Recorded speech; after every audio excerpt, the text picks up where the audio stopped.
Hi, and welcome to the Kale Houser Leadership Secrets podcast. Today, we're going to talk about putting your foot in your mouth.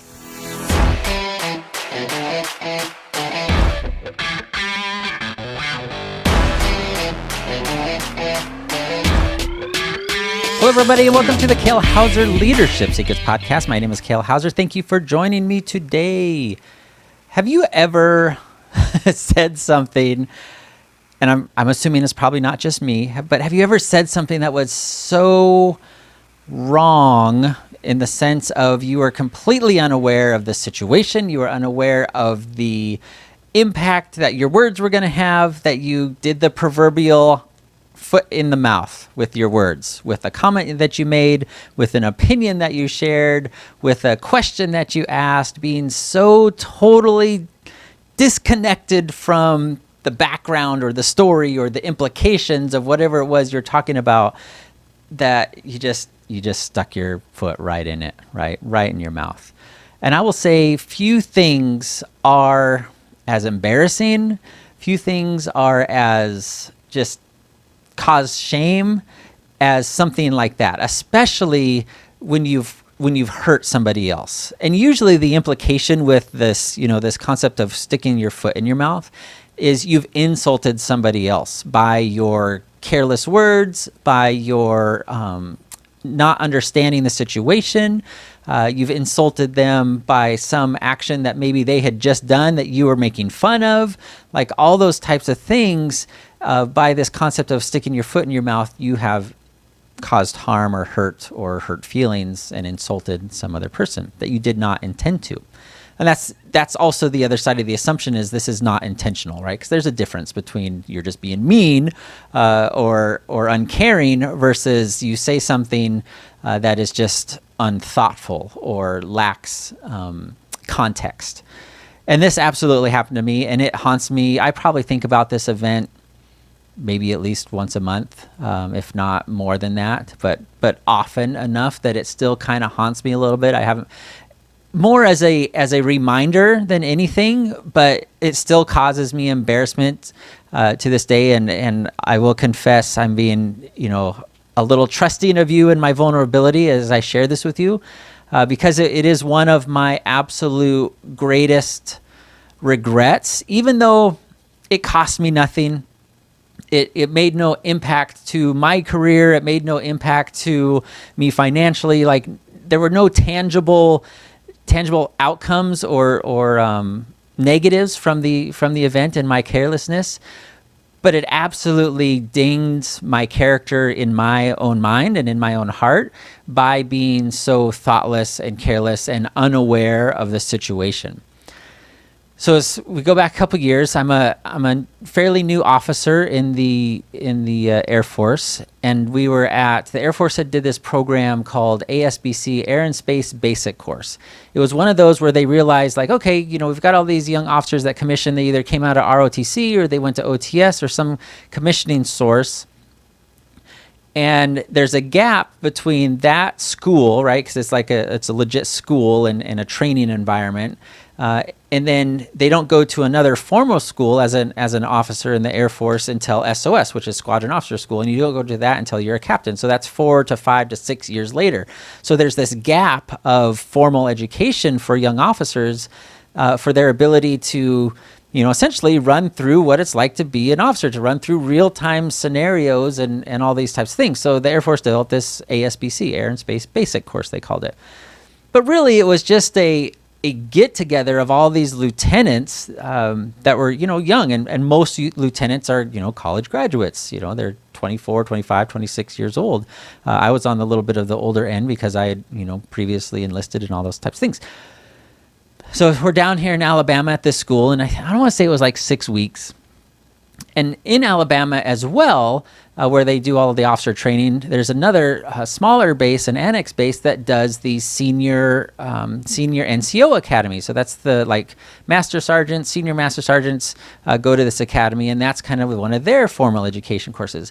And they, some genius, and it wasn't a bad idea, but had this idea of hey, let's take this current class of this senior NCO academy, and then this current class of new lieutenants, or maybe year or 2 year lieutenants, and put them together for a couple days so they can learn from each other. And you get the chance to ask all these, senior enlisted, like, hey, what's it really like in the Air Force? And, what do you really want from a lieutenant? And what, all those types of things. What's the real deal? That's a good idea on the surface of it. And my experience with it was great too, because, again, I had a little bit different perspective than most of the officers being prior enlisted. But man, I will never forget, we were traveling somewhere and there was a car full of us, and it was one of the master sergeants, super nice guy. Like, I would work with that guy, and it would be an honor to have him on my team any day, in the Air Force if I ever had that opportunity, although we never would have because we were different career fields. We had done some event, some team building, learning event, and we were traveling, I want to say, to like the Air Force Museum or something. We were doing some event where we were all traveling together in this not van, but like a large SUV. And I'll never forget, I'm sitting in the back, like the third row, because again, I'm like one of the smaller guys, so I always get shoved in the back, which is another interesting military story too with regard to that. And we're just kind of chatting, and in my mind, I had made the assumption that everyone was there like me. We were all TDY there. We were temporary duty. The Air Force had sent us there from our various bases, and we had like rental cars and things of that nature for getting around. And I had in my mind that we were in a rental car, because it didn't show, at least that I had observed, any signs that it was somebody's personal vehicle. And I started talking about this particular model because it was one, I want to say it was like the Flex, right? It was one that I had kind of briefly considered as we were looking at different vehicles as our family was growing at this point with new kids. The boys were a lot younger and newborns. And it was one that I'd looked at. And during my research, there's like 3 different trim level packages. There's kind of your entry level, and then your mid-tier level, and then your Gucci, with all the bells and whistles level. And I just kind of started talking about that. Like, I'd been looking at this car. Ultimately we decided not to get it. But I was talking about like, and I made this comment of, but this is the base model, basically has nothing on it. I don't remember my exact words. Because I'm so focused on the feeling afterwards. And I kind of made this, and it was just an innocent kind of conversation. We were just talking about cars. It wasn't a knock on that particular car, but in my mind, it was a rental car. So like literally, who cares? It's a rental car. And I will never forget, again, I'm sitting in the back row, and there's probably like 7 or 8 of us in there. And I look up, and I just happened to kind of look up in the rearview mirror of the driver, who was this master sergeant that was driving, and he looks up at me in the rearview mirror, and we kind of make eye contact, and I see by the disgust and hurt in his eyes and his expression, I'm like, this is his car. This is his personal vehicle, and here I am basically judging for him having this base model vehicle. Me being already, there's all these things that go along when, being an officer and lieutenants and versus the enlisted structure and the pay scales and all those types of things. And it was like this instant moment of regret, of embarrassment, of shame, because I saw that I hurt this guy. Because I think I'm making an assumption that, I had made an impression on him from our time together of like, I'm not your typical lieutenant. Like, I actually kind of understand and appreciate the enlisted ranks and all those types of things. And I think that like evaporated in an instant with just a few words.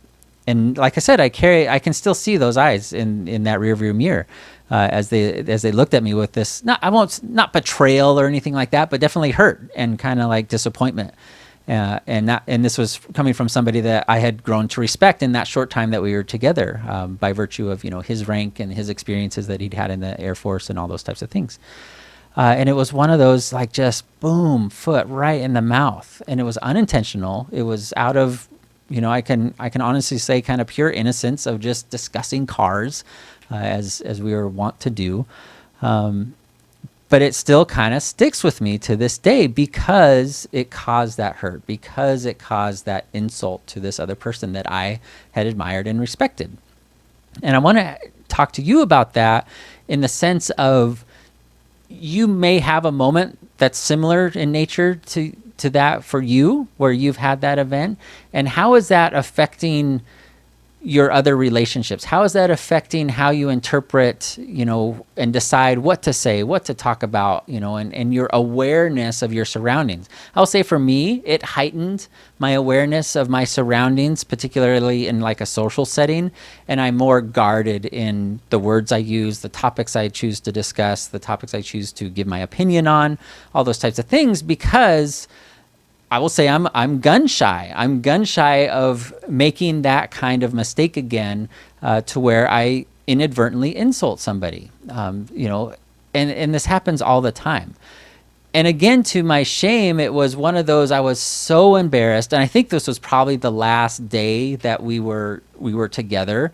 I kind of just let it go. I didn't address it, and I didn't go apologize. I didn't tell him like, bro, I was completely talking out of the side of my mouth, like had nothing to do with you. It was totally innocent. We were just talking about the cars. I did not mean to insult you. I can tell that by the look that you gave me, that I did. And I apologize and ask for his forgiveness. And to my shame, that I did not do that, just having that insecurity at that time in my life with all the things going on.